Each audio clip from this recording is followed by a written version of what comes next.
not chilly, a very warm New York welcome to Reverend Charles Galbreth, Rabbi Sharon Kleinbound, and Imam Khalid Latif.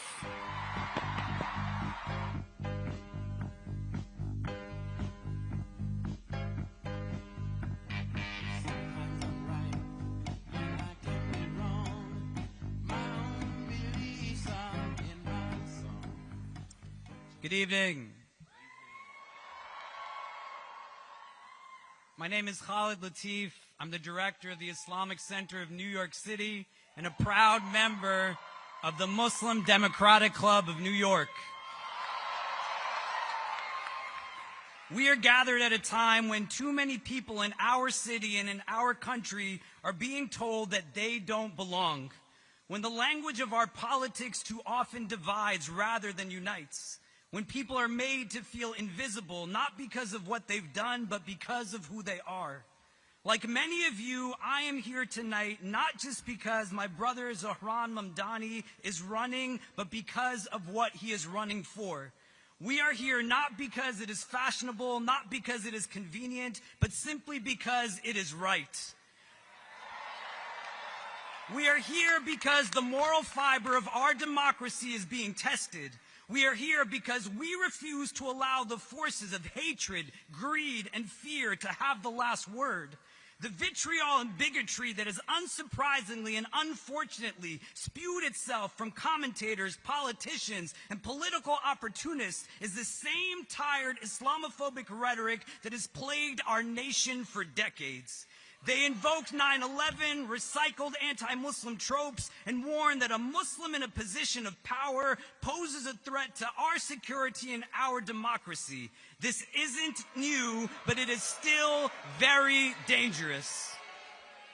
You have to understand that Islamophobia is not just hate, it's a strategy. What we are witnessing is a deliberate attempt to marginalize and dehumanize. It is used to cast Muslims as perpetual outsiders, incapable of leadership, unworthy of trust. When Zohran succeeds and the reaction from Andrew Cuomo is to question his loyalty to America, that reveals a deeper ailment, one where identity itself becomes suspect. To be Muslim in America is to know that your belonging is always being questioned. But we are still here, and we are not going anywhere.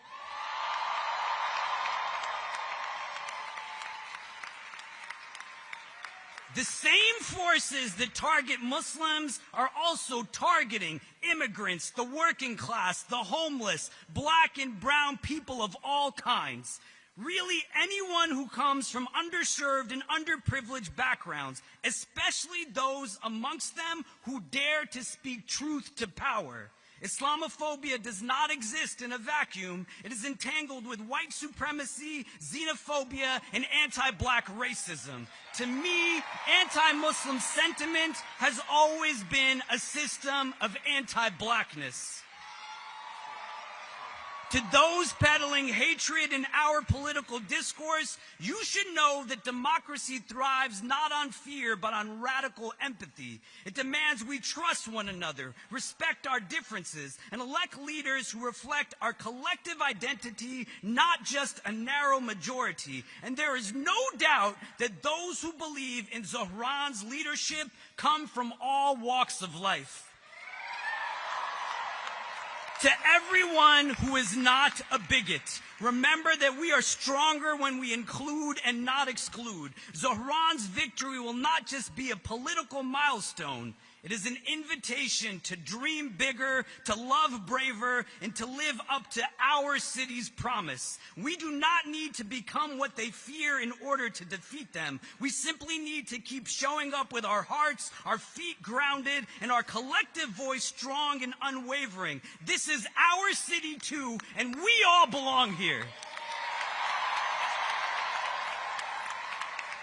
We are here to say that justice is not just a slogan, it is a struggle. That love is not just a sentiment, it is a commitment. That every human being, no matter their faith, their color, their gender, their income, or their immigration status, has infinite value and unshakable dignity. That affordability is not just about rent checks and price tags. It's about whether ordinary people can live with stability, with joy, with hope. That a democracy that allows corporate greed to dictate who gets a home, who gets health care, who gets to dream, that is a democracy on life support. We may not have all the money, but we have a movement made up of the people. And when the people move, the ground beneath injustice begins to shake. When the people move, the walls built to divide us, they crumble. When the people move, the impossible becomes inevitable.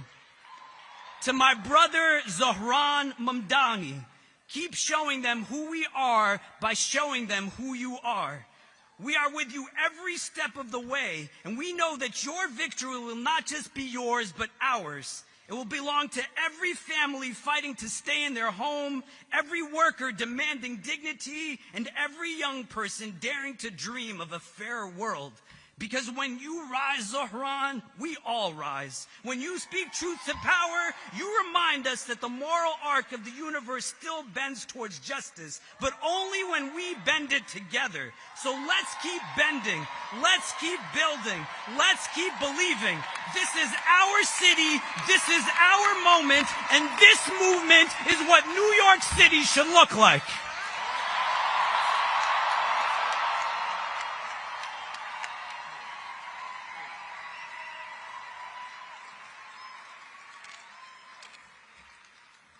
This is the vision of New York City that we love.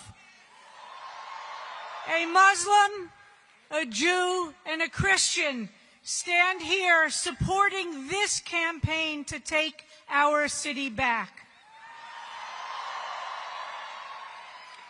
My name is Zohran Kleinbound, and I'm a rabbi here in New York City who is dedicated to the vision of transforming this city into a place in which all of us live in peace and security and can afford to live in this city. In our Jewish story read this past Shabbat of Noah after the flood, God says to all of us, I set my rainbow in the clouds as a sign of the covenant between me and the earth. Now it is your turn to make sure the earth is taken care of. That rainbow was the first covenant, a promise of life and diversity, a sign that creation itself is holy in all of our colors, a sign that it is up to us to create a future free of corruption and violence, which we're told caused God to flood the earth with the Mabul, with the flood itself.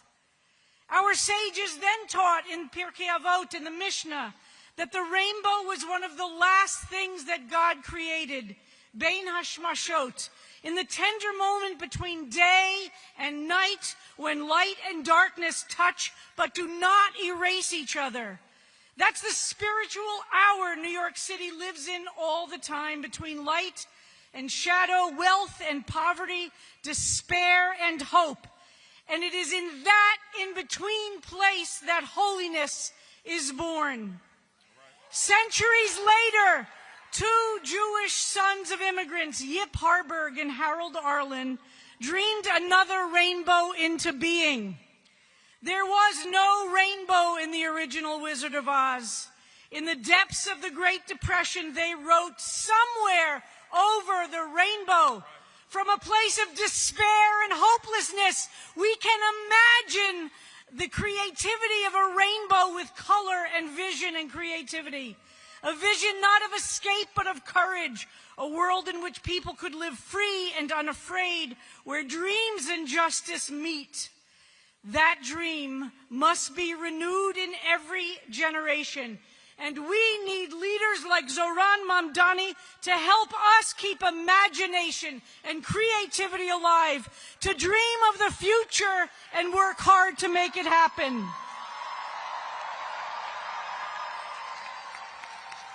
Here in this city of mosques and churches, temples and synagogues, street corner altars, we are each of us called to make that rainbow real. We must make sure we are creating a city which feeds the hungry, houses the unhoused, welcomes the stranger and the immigrant, and protects every single child's right to dream. We must be the carriers of that message. We must make affordable this messy, creative city of ours.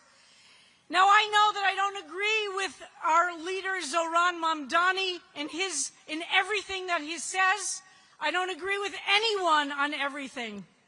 But we in this city must model what it looks like to hold differences that we can debate and discuss, argue and disagree, and stay in relationship. But one thing I know for sure, that Muslims and Jews must work together for a shared future of all of us, where the humanity of Palestinians and Israelis have a future of shared security, freedom, dignity, and justice. This can only happen when we all are working together with love and respect. And on issues related to New York City, we completely agree. We dream of a city where Jews and Muslims respect and care for each other. Forcefully, as a rabbi, I reject all attacks of Islamophobia and hatred of Arabs or of Muslims. This is not my Judaism. This is not my God.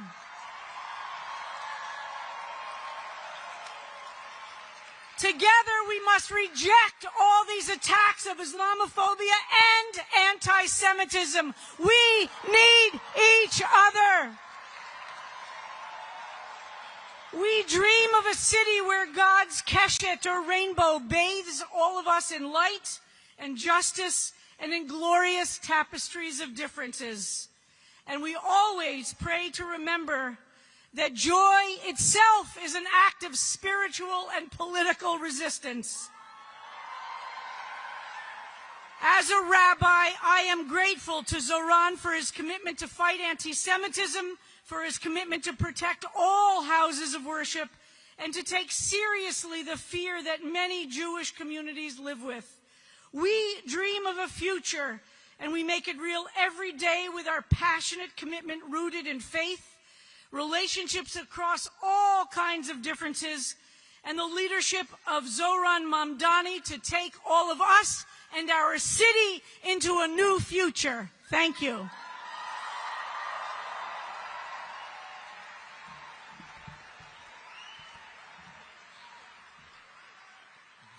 Good evening, New York.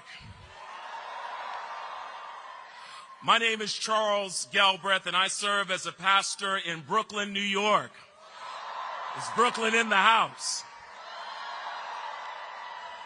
Without a doubt. I serve a congregation that for over 103 years has welcomed immigrants into its doors and into its community.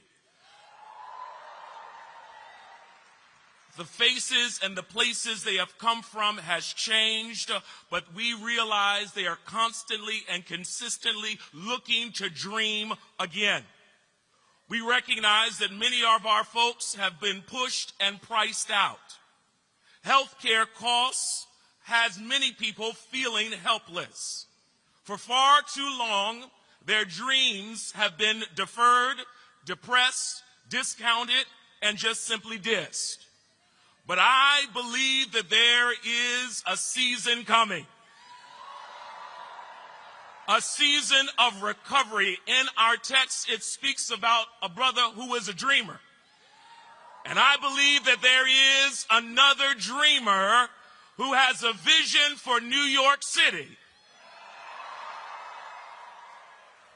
who can dream and actualize our way out of food insecurity, out of housing that's unaffordable,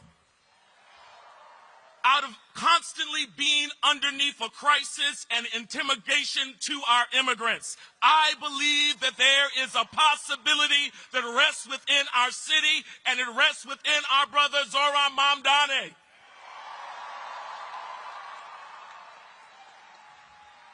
In my sacred text, there's a story and narrative of Jesus where he sees folks who are hungry. He takes what is there, few loaves of bread and some fish and begins to break it and distribute it to people. It's interesting because the text says he broke it, blessed it, gave it to the folks, and everybody ate. I believe it's possible to have a city where everybody can eat. Whether you've been here for 2 years or 22 years, everybody can eat. Whether you ride the 5, the 2, the 1, or the A, everybody can eat. Whether you live in beautiful Brooklyn, the bustling Bronx, money-making Manhattan, Staten Island, or Queens, everybody can. Whether you come from here or from Haiti or from somewhere else, everybody can eat. Let's get together as one so that this entire city can be a place where everybody can.